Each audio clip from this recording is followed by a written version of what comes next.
అనంతనాగ్ నుంచి 48 కిలోమీటర్లలో ఉంటుంది ఈ పహల్గామ్. మరోవైపు ఇంకొక కీలకమైన ప్రాంతానికి 12 కిలోమీటర్ల దూరంలో ఉంటుంది. చాలా హైట్ నుంచి ఒక లోయ లాంటి ప్రాంతంలో టూరిస్టులందరూ హాయిగా ఉన్నప్పుడు అటాక్ చేస్తే ఎవరికీ తెలియదు, వాళ్ళు సేఫ్గా తప్పించుకోవచ్చు అనేది ఈ ఉగ్ర వెధవల ముష్టి ప్లాన్ అనేది అర్థమైపోయింది కదా.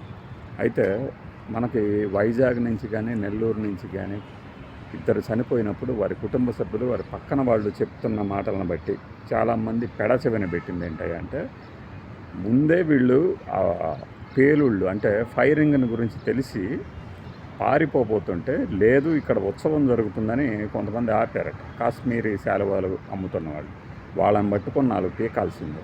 ఇది మరి ఇంగ్లీష్ ఛానల్స్, నేషనల్ మీడియా అని చెప్పుకునే హిందీ ఛానల్స్ ఎందుకు ఆ దిశగా ప్రయత్నం చేయట్లేదు తెలియదు, కానీ అది నిన్ననే మనం చెప్పుకున్నాం కదా. ఇంకొకటి అయాజ్ అహ్మద్ అనే ఈ గుర్రపు బండిలు గాడు ఒక గైడ్ లాంటోడు లొకేషన్ చేయడం సూపర్గా ఉంటాయని పలానా మతమా మీది అని అడిగి మరీ తీసుకొని వెళ్ళారట చాలామంది. సో వాడిని పట్టుకున్నారు, పోలీసులు పట్టుకొని ఎవరెవరు ఎక్కడి నుంచి వచ్చారు, నీ అసలు నువ్వు ఎందుకు తీసుకెళ్ళావు అక్కడికి వాళ్ళని అని ప్రశ్నిస్తున్నారు. ఇది ఓకే, అయితే అన్నిటికన్నా ముఖ్యమైనది ఏంటంటే మన వాళ్ళు ఇక్కడ బైసరన్ లోయలో టూరిస్టుల్ని అనుమతిస్తున్న విషయం కూడా భద్రతా దళాలకు ముందు చెప్పలేదట. డైరెక్ట్గా వాళ్ళే పర్మిషన్ ఇచ్చేసేసి పంపించేశారు.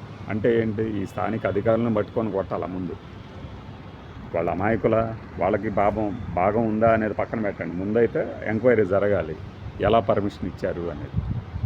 భద్రతా దళాలు అక్కడికి చేరుకోవటానికి అంటే 48 కిలోమీటర్లు అంటే ఎంత వేగంగా వెళ్ళినా కనీసం 10 నిమిషాలు పడుతుంది. కనీసం 10 నిమిషాలు పైగా కాలినడకన వెళ్ళాల్సి ఉంటుంది అన్నారు. వెహికల్స్లో వెళ్ళినా కూడా అది వెహికల్ వెళ్ళలేని మార్గం కాబట్టి ఎంతవరకు వెళ్ళగలరో అంతవరకే వెళ్ళి నడుచుకుంటూ వెళ్ళాల్సింది.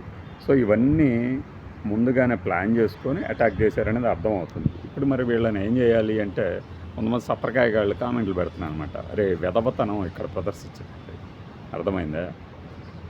ప్రాణాలు పోయినంతప్పుడు రాజకీయాల గురించి మాట్లాడటం అనవసరము. పాకిస్తాన్ మీద ఎలాంటి దాడి చేయాలనేది ప్రభుత్వం చూసుకుంటుంది. మీరు నేను ఇంకొకడు ఏదో అలా చేయాలి ఇలా చేయాలని సలహాలు ఇస్తే అయ్యేది కాదు. ఇప్పటికే చూసాం మనం. ఒక అతను ఒక మంచి మాట చెప్పాడు, ఎక్కడో నేషనల్ మీడియా అనబడి హిందీ న్యూస్ ఛానల్లో చూశాను. ఆ దేశం ఎప్పుడు ఏంటంటే పక్కనోడి మీద అటాకులు చేస్తూనే ఉంటుంది, అంటే అటాకింగ్ మోడ్. వాడు గొప్పోడా వేస్ట్ గడా అనేది పక్కన పెట్టండి. ఇండియా ఏంటంటే డిఫెన్సివ్, మన మీద దాడి జరిగినప్పుడు మాత్రమే స్ట్రైకులు చేస్తున్నాం. ఆ చేసిన వాటి గురించే గొప్పగా చెప్పుకుంటున్నాం, కానీ మనమే అటాకింగ్ మోడ్లోకి వెళ్ళాలి, వెళ్ళిక తిరిగి కోలుకోలేని దెబ్బ కొట్టాలి. ఇప్పుడు ఆలోచన ఉన్నవాడు దేశం గురించి కుటుంబం గురించి ఆలోచిస్తాడు, గొడవలు పడ్డది. ఆలోచన లేని ముష్టి వెధవలు అందుకే కదా ఉన్మాదం తీవ్రవాదం అనేది వాళ్ళకి ఎవరు అక్కర్లేదు కాబట్టి ఇలా తెగబడుతూ ఉంటారు. మీరు చూడండి, 99 మంది గుమిగూడి ఉన్న చోట ఒక తెగించినోడు వచ్చి ఏదన్నా దాడి చేస్తున్నా పారిపోయే వాళ్ళు ఎక్కువ మంది ఉంటారు. దేనికి అంటే మన మనస్తత్వాలు అందుకు సిద్ధంగా ఉండవు కాబట్టి.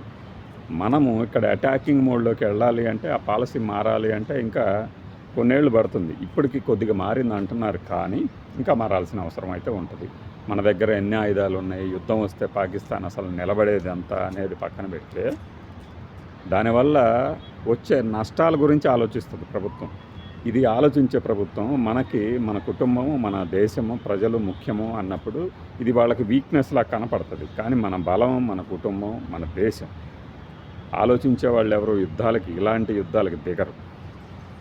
అసలైన విజేత ఎవరయ్యా అంటే యుద్ధం రాకుండానే విజయం సాధించడం అనేసి నిన్న ఒక స్టోరీ చదివా ఇంగ్లీష్లో, అది చాలా బాగుందన్నమాట.